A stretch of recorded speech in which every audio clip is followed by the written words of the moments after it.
Hello, this is Kyle Morgan with Spanish Way, making you a better Spanish speaker.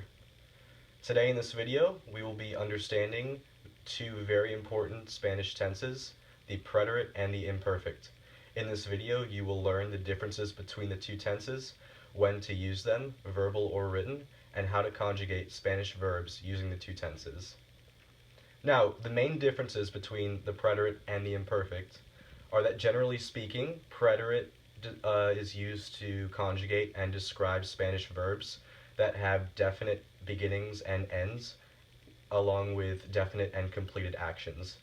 Now, the imperfect, on the other hand, is the complete opposite. Generally speaking, you are describing verbs that do not whatsoever have any definite beginning or ends, and do not have any definite or completed actions. So, moving on to how to use them and how to conjugate them. Starting off with the imperfect tense, verbs that end in AR, like caminar, which translates to walk in English.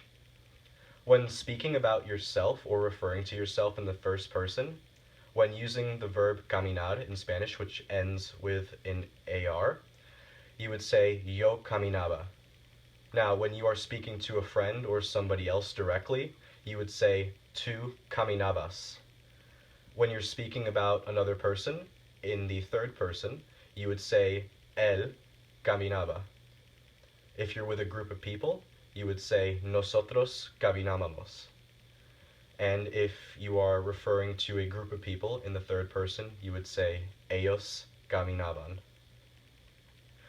This is good. You can use this conjugation table for any Spanish verb that ends in AR while using it in the past tense in the imperfect tense. Moving on to verbs that end in ER and IR. For example, one Spanish verb that ends in ER would be comer. Again, speaking about yourself in the first person, you would say yo comía. If you're speaking directly to another person, you would say tú comías.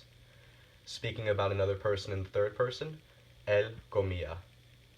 And same rules apply here. Nosotros, group of people, comíamos, and ellos comían.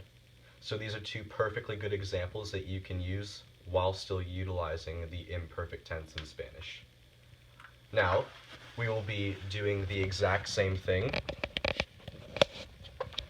now only using the preterite tense.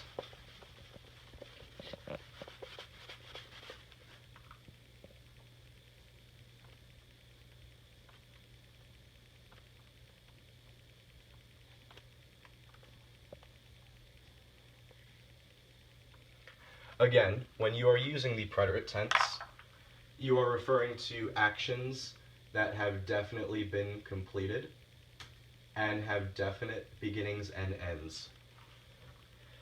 So moving on to the conjugation charts for this tense.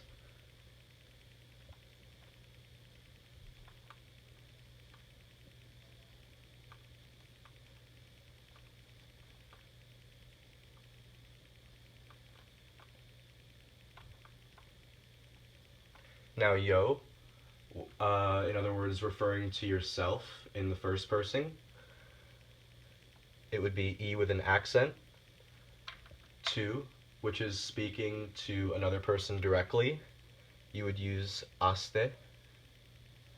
Speaking in the third person about somebody else, you would say at the end o. If you're in a group of people, you would say amos. And referring to a group of people in the third person, you would say aron at the end of any Spanish verb that ends in AR.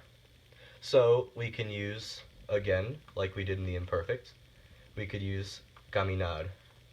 Yo caminé, tú caminaste, él caminó, nosotros caminamos, and ellos caminaron. Again, you can use this simple conjugation chart to use with any verb that ends in AR. Now let's move on to verbs that end in ER. So like you did with AR, you would again write the chart.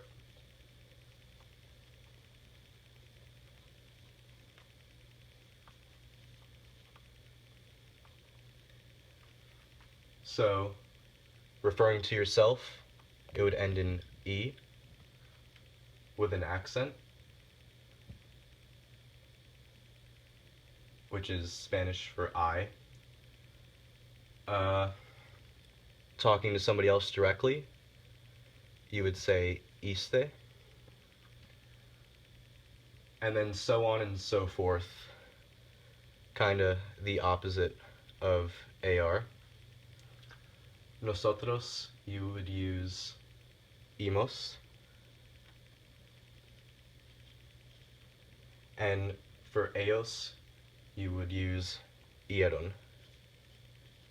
Again, we can use comer, because this applies to verbs that end in er and ir. It would translate out to the same thing.